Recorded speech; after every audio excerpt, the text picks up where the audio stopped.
Masih di Kompas Bisnis, Saudara, pekan lalu Presiden Joko Widodo mengangkat Bendahara Umum Partai Gerindra Thomas Djiwandono sebagai Wakil Menteri Keuangan. Thomas akan bekerja menyelaraskan anggaran dan program kerja pemerintahan Jokowi ke pemerintahan Presiden terpilih Prabowo Subianto. Tugas ini sesuai dengan fokus Thomas selama beberapa bulan terakhir, yaitu sebagai Ketua Bidang Ekonomi Tim Gugus Tugas Sinkronisasi Prabowo Gibran. Lagu Kebangsaan Indonesia Raya. Peran ini adalah untuk menunjukkan kontinuitas dari Presiden Joko Widodo dan Presiden terpilih. Untuk itu saya akan bekerja erat dengan Ibu Menteri Keuangan, Ibu Sri Mulyani. Tugas saya adalah supaya semua hal yang menyangkut anggaran, terutama di 2025, itu selaras dengan apa yang sudah dicetuskan oleh pemerintah sekarang dan tentunya program-program Presiden terpilih ke depan. Terima kasih. Menteri Keuangan Sri Mulyani bilang Wamenkyu Thomas Djiwandono akan ikut dalam penyusunan RAPBN 2025. Menkyu membantah masuknya Thomas Djiwandono ke kabinet karena buruknya komunikasi Kemenkyu dengan tim Prabowo Subianto. Mas Thomas nanti akan ikut di dalam penyusunan RAPBN 2025 tersebut. Ya, ini sekarang dalam proses tahap penyusunan. Berdasarkan pemeriksaan apakah masuknya Mas Thomas ini karena kita tidak ada hubungan yang bagus, enggak, justru karena selama ini bagus. Namun dengan adanya di dalam kan jadinya nggak perlu harus ada pertemuan khusus karena sekarang Mas Thomas sudah ada di sini.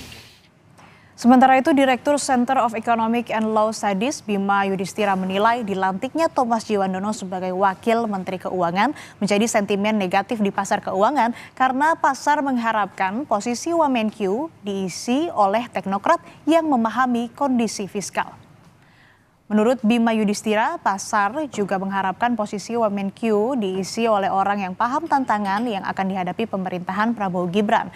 Masuknya Thomas Djiwandono ke Kabinet Jokowi dinilai sebagai langkah Presiden terpilih Prabowo Subianto mengamankan APBN 2025 agar program prioritas Prabowo Gibran seperti makan bergizi gratis, food estate mendapatkan dukungan APBN.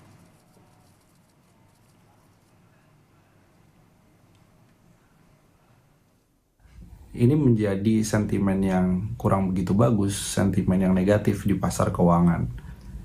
Karena yang dibutuhkan sebenarnya untuk menjadi nahkoda dan diharapkan dari Pak Prabowo dan sisa akhir Pak Jokowi adalah kalaupun memasukkan orang ke dalam kabinet, itu yang memang kapasitas dari sisi teknokratis, memahami kondisi fiskal, memahami tantangan bahwa tahun depan ada utang jatuh tempo 800 triliun lebih yang harus di manajemen ya, harus diatur, dikelola sehingga tidak menimbulkan kekhawatiran adanya tekanan. Lalu bagaimana indeks harga saham gabungan pagi ini? Kita akan lihat datanya, Saudara.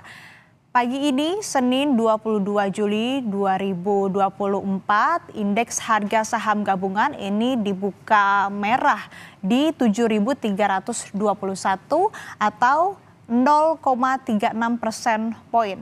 Bisa dibilang, Saudara, kalau kita mengacunya pekan lalu, pasar ini cukup merespon positif pengangkatan Thomas Djiwandono sebagai Wamenkyu yang bertugas mensinkronisasi anggaran.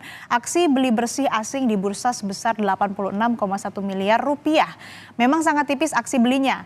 Lalu apakah pasar memang merespon positif? Data hari ini tentang bagaimana IHSG ditutup hijau atau merah dan dana asing ini masih aksi beli atau jual. Datanya nanti baru akan bisa kita lihat di jam 4 sore nanti.